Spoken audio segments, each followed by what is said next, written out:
seorang peguam di Reman pemperhatian hingga anggota polis ditahan di sebelah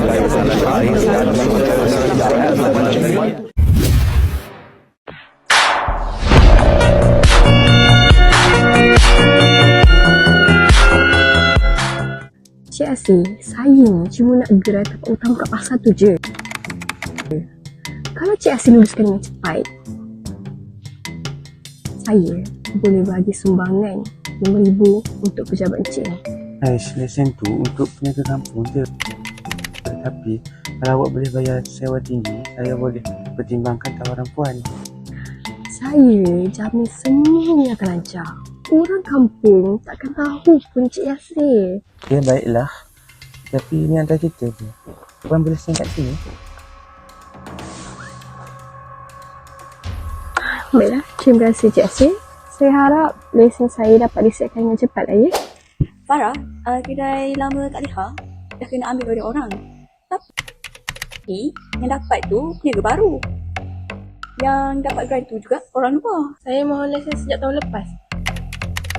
Tapi masih belum dapat. Firdaus pun mohon. Tapi tak dapat juga.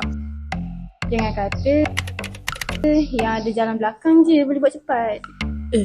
Aku dengar Pemawardah tu hulur duit dekat pegawai daerah tu. Itulah dapat lesen cepat. Kalau betul ada rasuah, kita tak boleh diam. Ini kampung kita. Betul. Ni tak boleh jadi. Jadi Puan, berkenaan dengan mesyuarat kita tadi, Selamat pagi Puan. Boleh saya ambil masa sekejap untuk melaporkan berkenaan dengan rasuah? Silakan. Jadi kami ada bukti bahawa kami telah membuat permohonan lesen, tetapi orang kampung yang tidak dapat lesen mudah je untuk memperolehi lesen tersebut. Terima kasih atas maklumat itu. Kami akan mengambil tindakan tegas mengenai hal ini. Okey, terima kasih. Apalah aku nak buat dengan duit Pemawardah ni Cik Asih, Ya saya. anda ditahan di atas dakwaan salah guna kuasa dan rasuah lesen perniagaan. Kesalahan ini di bawah Akta Suruhanjaya Pencegahan Rasuah Malaysia 2009 kurungan Akta 694 Seksyen 24. Kesalahan menggunakan kuasa atau jabatan untuk suapan. Tapi Encik Yasir, ini bukan soal duit. Ini soal kepercayaan rakyat.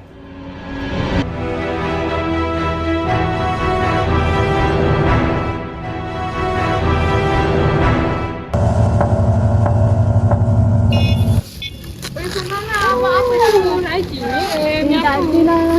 Kau ni nak pergi mana? Korang nak pergi beli barang mai kasih. Jomlah sekali. Aduh, mana tak? Pergi kat rumah pun banyak ni. Korang tahu tak? Yang pegawai daerah hari tu, yang si Balkish bagi tahu tu, Firdaus dah laporkan dah. Dah kena tangkap dah pun. Oh, dengan siapa? Pegawai SPM. Lajunya isteri buat kerja. Ni aku tunjuk. Selamat sejahtera dan Assalam Malaysia Madani. Seorang pegawai kanan dari sebuah agensi kerajaan telah ditahan oleh Suruhanjaya Pencegahan Rasuah Malaysia SPRM semalam atas dakwaan menerima rasuah berjumlah RM5,000. Sekian, saya Yeria melaporkan berita hari ini. Sekian dan terima kasih. Oh, tak adalah orang guna jalan belakang lagi buat lesen. Betul. Lajunya SPM buat kerja. Memang laju Bagus kan saya? Kan? Benar lah kita nak niaga lepas ni.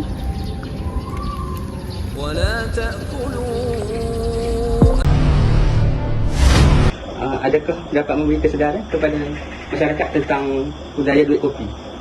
Bagi pendapat saya, video sebelum tadi bagi saya dia dapat memberikan inspirasi dan juga apa orang kata pengetahuan yang lebih mendalam lah mengenai rasuah ni dan dapat membuka mata semua orang.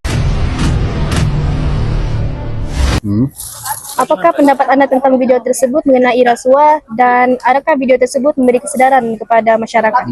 Okey, bagi pendapat saya setelah saya tengok video tadi, video ni sangat jelaslah di mana menampakkan amalan rasuah ni sebenarnya bukan sahaja menghancurkan diri sendiri tapi menghancurkan satu komuniti masyarakat.